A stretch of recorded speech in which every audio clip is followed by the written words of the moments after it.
So let us see what do we have here for you guys today. Just take only what resonates, okay? And feel free na switch yung roles na bubulol. Kasi possible mag-switch ng roles and of course, pick up only the messages na nag-resonate for ya. The vibe from this room, it looks like love is in the air. Pero parang gusto ko sabihin, love wins. You know? Yes, no? Dahil dyan, itaas natin ang bandila ng pag-ibig. Love wins. Wow, that's very direct. So let us see. Love is in the air. Love wins. Okay. In love ka? Or maaring mai-in love ka. Yee! We have the Six of Roses, Seven of Flutes, Eight of Roses. Oh, we have the Nine of Mirrors in reverse position. We also, yeah, of course, Queen of Roses. Okay, this is someone here, no, na masasabi ko agad-agad na brand new love. It's a brand new person, no, with this ice cream. Favorite mo ba yung ice cream, no? Pero syempre kahit hindi, baka yun ay specific clue lang for someone watching. Na person nakikita ko, no, siya na nga, no, ang nakikita ko rito, no, na flavor ng ice cream sa ibabaw ng cone mo. Parang ginaya mo lang miss yan yung icing sa ibabaw ng cupcake. Oo nga, ganun nga, no? So, I do see someone here. Yeah, look at that. See? We have two new beginnings, Ace of Rings and the Ace of Mirrors. Okay, you could be seeing a lot of number fours, but doesn't have to be not just number four, but also number two. Number four, spiritual number, no, meaning house, home. Yeah, yeah, yeah, look at that. No, ngayon ko lang nakita na nabasa. Meeting the parents. See? So this could be the one here for you guys. Antaray, new love pero may meeting the parents na agad. Bottom of the deck, we have here this, wow, Six of Roses in reverse position. The end right in here signifies new beginning again. You've got three lining up right in here, no? Three new beginnings and three of rings. Wow. So nakikita ko rito mga babes, no? Meron ditong isang person, okay, na maaari mo ritong bigyan ng pagkakataon or chance in love dahil nakikita mo or makikita mo, timeless tayo dito, no, ang iyong sarili sa kanya, no. I do see that when it comes to love, you are all in. Kaya naman, kung ikaw ito na alam mo, no, na ang reading na to ay para sa'yo, no, ikaw ba ang klase ng individual na when it comes to love, you always give your best. Okay? It looks like binibigay mo rito yung buong makakaya mo to show your love, your adoration, being always there, supporting the person you love. Ganun ka ba? Kasi kung ganun ka, then definitely this reading right here ay para sa'yo, no? Maybe may nakita ko dito mga specific na situation sa ating gender dito, ba lalaki, LGBT, pero maaring, ikaw ito na yung iba sa inyo, kahit nag-confess na kayo ng feelings sa person you like, parang hindi ito nasuklian. Yung iba naman, pwedeng nagkaroon kayo ng relationship, pero ikaw lang yung halos nagbigay. Okay, so nakikita natin dito, no, na yung iba naman dito, no, is may sariling specific na situations. Okay, possible dito, mga babes, no, na kayo ito na kapagka yung isang person din yung may kasalanan, kayo yung bumabawi at sometimes nagso-sorry. May lumabas din na gano'n dito, 'no. Siyempre hindi balanse ang both of relationship, 'no, kapagka gano'n ang sitwasyon. Because you also, gusto mo rin maranasan, you also want to experience yung minamahal at yung klase ng pagmamahal na katulad ng ibinibigay mo. Siyempre sinong hindi, 'di ba? So I do see na kung sino man 'tong energy na 'to, 'no, Okay? Nakikita ko rito na at first maaaring hindi mo siya bigyan ng chance agad-agad, okay?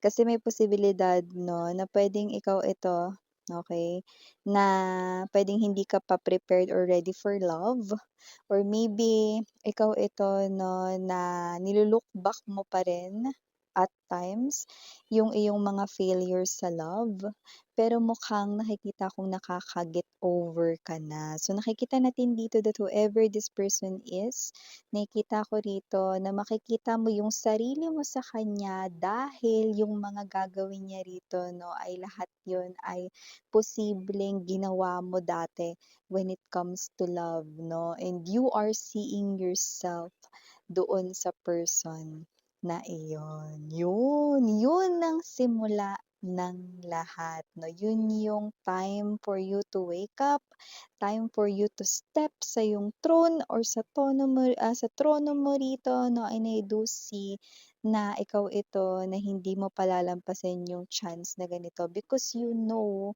yung pakiramdam ng, kagaya ng minamahal 'no, na hindi nasusuklian yung pagmamahal. You're not forcing yourself to this person here, and this person is not forcing himself or herself to you.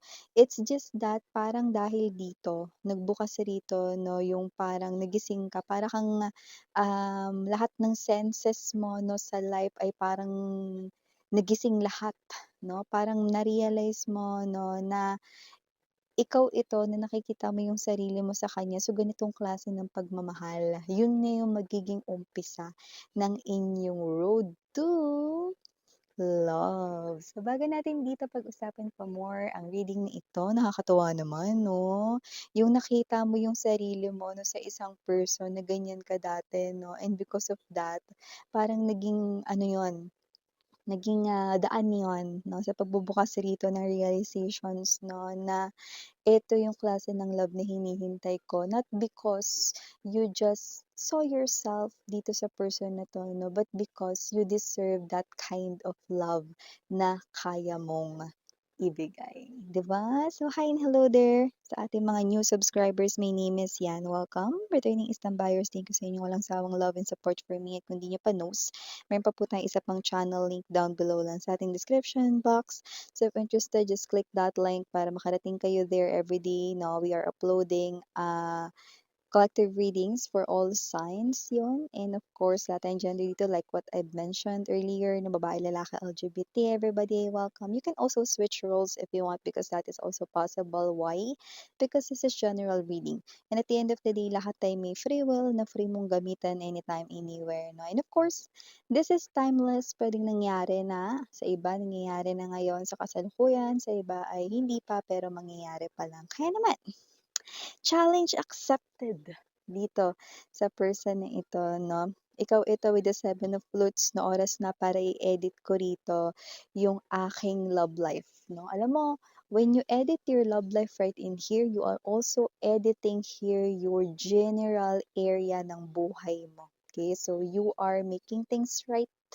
You are planning to have a new chapter here, not just sa yung love life, pero sa love life mo magsisimula ang lahat. So you will give this person here a chance, the leap of faith with this Eight of Roses. And I do see that whoever this energy is, this person here, no, will accept you, no. So nakita natin dito, no, na marami kang nakakonect, pero ikaw yung laging nagbibigay, ikaw yung parang mas nagmamahal, ikaw yung parang laging mas umiintindi, no, and you felt that, okay? Imbes na parang makapagpasaya yun sa'yo or magbigay sa'yo 'no, ng feeling loved, you feel like it's already a burden. You are not really getting what you deserve when it comes to love. And you want that kind of love just like yung binibigay mo na love, attention, focus, time, quality bond, moments na magsha-share, mga ganyan. So I do see that this is you Okay, hindi naman sa parang nape-pressure ka 'no dito, but more likely with the Three of Flutes energy, I do see that itong person na 'to, itong bagong energy na 'to, yung iba nasa life niyo na, yung iba standby mode na 'no, para bumiyahe palapit sa inyo. So, definitely meeting is about to happen very pretty soon. And I do see three new beginnings right in here 'no, parang I love you lang 'no, three new beginnings right in here. So, this is something here na makikita mo, the truth will be revealed to you. The failed relationships, no, ay makikita mo ngayon na blessings in disguise from the universe, from God Himself, no, for you to start all over again with the right person. See, the meeting parents right in here sa ating Nine of Roses ay indication ng true love. Someone here who will promise your parents that he or she will take care of you up until his or her last breath or last day on earth. Oh, yun. Alam mo, naalala ko talaga yung song na I'm gonna marry your daughter and make her my wife.